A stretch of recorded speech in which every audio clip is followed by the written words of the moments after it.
Chris Sewall here, baseball card collector, investor, dealer, in that order. Welcome everyone, round 2 here of question and answers. Thank you everyone for submitting great questions. Let's go ahead and get started. This was sent in by Mike, who wrote, I have several PSA graded cards with autographs that are graded for both the card and auto. I use vintage card prices to manage my collection. However, I'm having a hard time determining how much additional value on autographs adds to graded cards or how to determine that. For example, I have a 51 Bowman Johnny Mize, which is a PSA 3, and the auto grade was an 8. PSA 3 versions of the card sell for about $18. However, I'm assuming the autograph of a Hall of Famer on his card would add some value. I don't use this as, I don't know if this is as simple as how off-center qualifiers typically reduce the value by 2 grades, or if there's not a clear formula to use. Yeah, so there really isn't a good sort of formula for this. You certainly can't use vintage card prices. I don't think they do cards with autographs, and it's going to vary heavily depending on the player, how much they signed, when they passed away, things like how desired their autograph is.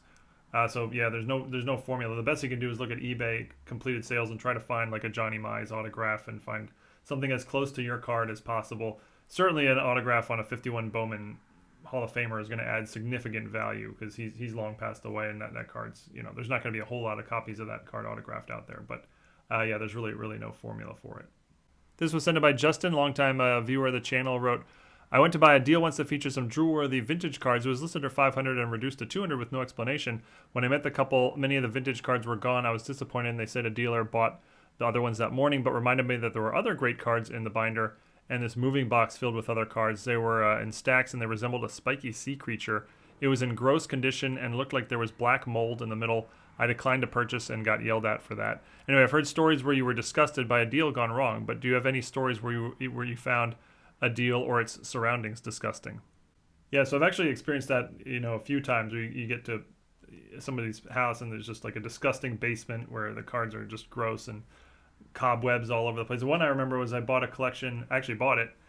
It was out in like a shed in the backyard, and I mean it was just crawling with bugs everywhere, and they were all in like bankers boxes. The whole collection was in bankers boxes, and every single box you'd open was bugs would pull out. At some point, I said I can't go through these here, but I was willing to buy it and take a chance on it. So I paid very little. He just wanted it gone. He didn't really care. And I actually did extremely well. I remember this was a really good deal I ended up getting, but it was pretty gross. And when I got home, I actually sort of unsorted the cards initially in my driveway. Like I didn't want to bring in the boxes inside because I didn't want bugs all over the house. So I did like the initial sort out in the driveway, brought all the cards in, and I remember doing really, I don't remember the numbers or anything, but I did very well on that deal. The only thing I remember, there was a bunch of 1993 SP unopened baseball packs, and I got a bunch of those graded. But yeah, great deal. But I definitely earned my profit on that one with dealing with all the bugs. This one's sent in by Mike, who wrote, since getting back into the hobby, I've put together a few player sets, namely Aaron, Mays, Banks, Schmidt, Yaz, and some Mantle. 95% of these are raw cards purchased from Greg Morris Cards, eBay auctions. My goal is to grade and sell these sets and buy high-grade rookies for these players. Do you recommend PSA or SGC grading for these cards, and what auction platform is best to sell a player set? So I'd really need quite a bit more information to really answer your question in full. I'm not quite sure what cards you have. It really depends on that. If you have sort of mid-grade cards of Aaron, Mays, and Banks from the 50s, 60s, and 70s, PSA and SGC are both going to be great options for that. If you were doing it purely for resale, I'd probably point you to PSA. The resale is going to be a little bit higher there in general. And in terms of selling, I don't quite know what you mean by a player set. If you mean like a complete player run, like a run of his cards, like Hank Aaron, you have every card from 54 to 76. That's a great item to send to an auction house. Any of the high-end auction houses will take that. Goldin, Heritage, any of those. If it's sort of something of lesser value, eBay is going to be your best bet for selling sort of a group of cards like that. Speaking of vintage Ernie Banks cards, Coulter wrote, I bought a 1954 Topps Ernie Banks PSA 2 MC recently. I'm thrilled to have the rookie card of Mr. Cub, but I'm not a huge fan of the miscut designation. I'm thinking about having it regraded, but from what I understand, qualifiers generally drop a grade 2 spots. Is that still the case with a card that is graded 2 and below? If I regraded my card, is there a chance it would come back as authentic, or do you think it might be dropped by less than 2 grades? Yeah, that's an interesting one. I'm not 100% sure. Just a quick side note. The dropping it down 2 grades because of the qualifier, that really only applies to the OC qualifier, off-center. Like if you have a card that's 8 OC, you should consider that the same as a 6 because the OC drops it from an 8 down to a 6. It doesn't apply to the other qualifiers like MK and MC because these can be much more significant issues with the card. Like a card that's a 9MK, meaning it has a mark on it, that can't be a 7. A near mint card can't have a mark on it. So a 9MK, if we regraded it without the qualifier, might drop down to a 1 or a 2. And it's the same with MC. Like if you have a card that's heavily miscut, which this card's not heavily miscut, but if you did, and it was 8MC, that can't be a 6. You know, it would drop down to a low grade 1 or 2 without the qualifier, which is one of the reasons PSA has qualifiers for this reason. But this card here, I imagine if you regraded it at PSA without the qualifier, my guess is it would grade a 1, which I think would be nice. I mean, I'd rather have the card in a PSA 1 holder than a 2MC. But I'm not 100% sure. You could also consider SGC. I feel like SGC would grade this card a 1 or a 2 more likely, but I'm really not 100% sure what either company would do. My guess is they'd grade it like a 1, and there's a small chance that it would get the authentic designation. John asked, how much wood could a woodchuck chuck if a woodchuck could in fact chuck wood? So I don't really like to speculate on such things. I mean, I can't predict the future. I have no idea what's in the mind of the woodchuck, but I imagine a woodchuck would chuck all the wood he could chuck if a woodchuck could chuck wood. I mean, he can chuck wood, so he might as well. It's really kind of up to him. But beyond that, I'm not really sure. Next question was sent in by Kayla, who wrote, how do I organize my large collection in a way that would make it easily viewable for potential buyers? I've never quite got a grip on organizing them, hence when I look why I'm looking to minimize or consolidate. I have a mix of sports. It's mostly basketball starting in 2002. The baseball and football has recently started due to the pandemic boredom. It's about 11 shoe boxes and 12 single boxes, maybe 5 binders. I want to do one good organization of the cards before I look for an interested buyer. Also, how do I price it as I organize? What attracts a buyer? So if you're trying to sell like a bulky collection, large bulky collection all in one shot to one single buyer, the best way to sort it both for yourself and for a potential buyer is to sort it by price or by value. Like put all your valuable cards together, put all your mid-level cards together, put all your sort of cheap, throwaway commons together. And that'll allow, that'll make it the most easy when you're trying to determine a price. It'll also allow you to sort of highlight your high-end stuff, your highest end stuff for any potential buyer and make it more exciting for them. I don't know the value of your cards, but just as an example, put all your cards $10 and up in one box, put all your cards valued $2 to $10 in another box, put all your cards valued 50 cents to $10 to $2 in another box, and then all your commons 50 cents and below put in another category. And that way when a potential buyer comes, you can focus on the cards, the most valuable cards, the $10 and up, and that's really where you want to focus your energy and time, and that's where you want to get the highest percentage of value from a single buyer. Whereas all the other stuff you're gonna you're not going to get a very high percentage of potential value from cards valued $10 and less in general. So that sort of makes it the easiest for you and for the potential buyer for a couple of different reasons. This was sent by Rick, who wrote, been a big sports card collector for many years. I've seen more interest and some high sales in graded sports magazines. Seems like a cross with graded cards and comics. Any thoughts on its future? So I actually know very little about sports magazines and magazines in general. I always thought they were, the little I do know, I always thought they were kind of inexpensive. Strangely, I remember like a 1960s magazine with Carl Yastrzemski on it would be like $5. It just seemed like that should be worth more than that, but it never was. I mean, some early Sports Illustrateds had some value, but I wasn't even aware that there was a company grading them. So that's interesting, but I'm really not. I really don't know anything about it. This was sent by John, who wrote, I was perusing a site called Auctions, ending soon, and I found this pair of cards for auction. The starting bid was $20. There were no bids and only minutes to go. I bid and won. They are Menko cards from Japan, 1948. Originally, these Menko cards had images of famous samurai, ninjas, military leaders, but after World War II, they started with famous cultural images like baseball players and even Batman. Finding them in good condition is a treat. They are fairly inexpensive for vintage cards, and they add a nice touch to my collection. The question is, do you have any? Do you think they are worthwhile to invest in? There are some good players featured. Oshita in the photo is in the Japanese Hall of Fame.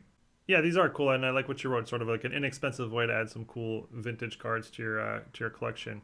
In terms of like long-term investment, I probably wouldn't go in that direction. I mean, there's not a whole lot of demand for them, and that's why they still have sort of low value today. I mean, that could change, but I probably wouldn't say I see that. If you were to invest in these cards, I would look for Hall of Famers, and I would look to get them in high grade. And if you have the Hall of Famers in high grade, then I would probably say that's something I would consider to be a good, long-term investment.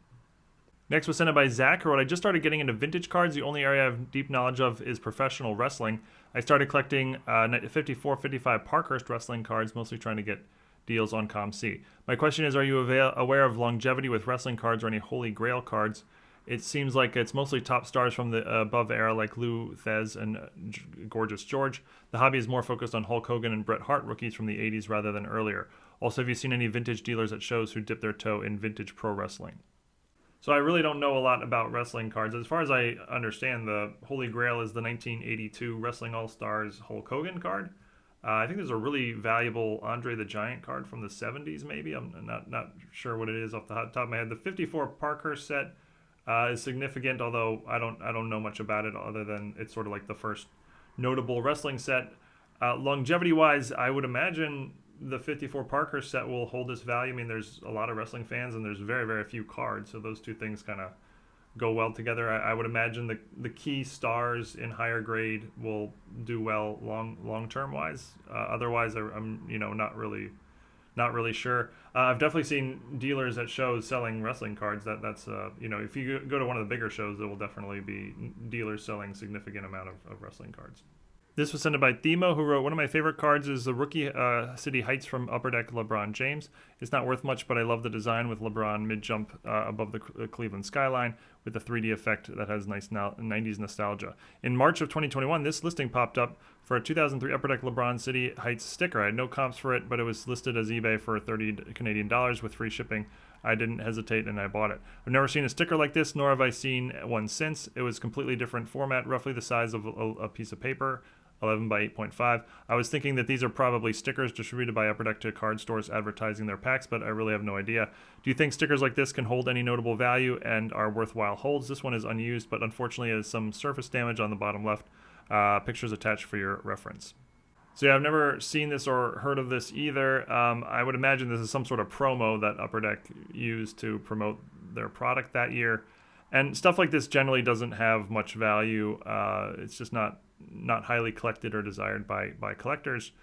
I mean, I don't know for sure in this case, but I would guess that this has very little value and probably doesn't have much sort of long-term potential in terms of value would be my guess. Basketball card collector asked, not counting refractors, what is the best looking Kobe Bryant rookie card? So that's actually an easy one for me. I like the EX2000 by far the most. It is a really nice looking card. You can't really tell here, but the sort of black box behind him is actually see-through, and it has like a sky effect. It looks like you're looking into the clouds. Really cool image. And this has a really nice parallel, which is super expensive. The Essential Credentials, as the green border becomes like a silver border, and that's just a nice looking card. He's got some other nice cards. Skybox Premium has a cool shot where he's sort of like mid layup, but yeah, this would be my favorite here. And our final question is from Tim. He asked, did the roller coaster during COVID and cards help or hurt the industry? After such marginal gains prior, will the hobby have another spike like that, or was it all COVID related? So I think the 2020 and 2021 price boom was a unique event that we will probably never experience again. That would be my guess. It's certainly possible, but I would guess not. I've been in the hobby 30 years, and that there's really never been another boom like that, and nothing even close. There was a boom in the hobby in like sort of the mid 80s through the early 90s, but that was like stretched over like a 10-year period where the hobby was just consistently growing every year, and if you looked over the 10-year stretch, it was a major boom. But this was condensed into like 1 year, 1.5 years, where everything just shot to the moon, totally out of control. And I think there were just a lot of things all converging at once to sort of create that unique situation. COVID being one of the biggest, and I would guess we're not going to experience such a aligning of the planets again in my lifetime, but of course it's certainly possible. In terms of whether was it a good thing or a bad thing for the hobby, definitely think it was a good thing. I mean, it brought a lot of people in, investors, collectors, and dealers, and it sort of made sports cards a little more mainstream. Sports cards is a very niche industry. Most people I tell that I'm a sports card dealer, they have no idea. They think what are those toys, or they don't know anything about it whatsoever. But this sort of made it a little more mainstream.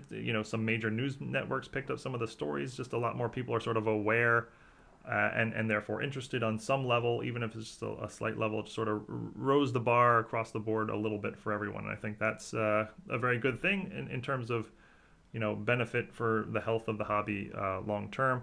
even if prices get all the way back down to where they were pre, pandemic, I still think it's just sort of beneficial long term for the health of the hobby. But that's it. Thank you everyone for submitting questions. And as always, if you feel I didn't answer your question in full, feel free to leave a follow up in the comments, and I'll answer anything there. I really appreciate it. And eat your vegetables, stay safe, and see you again real soon. Thanks everyone.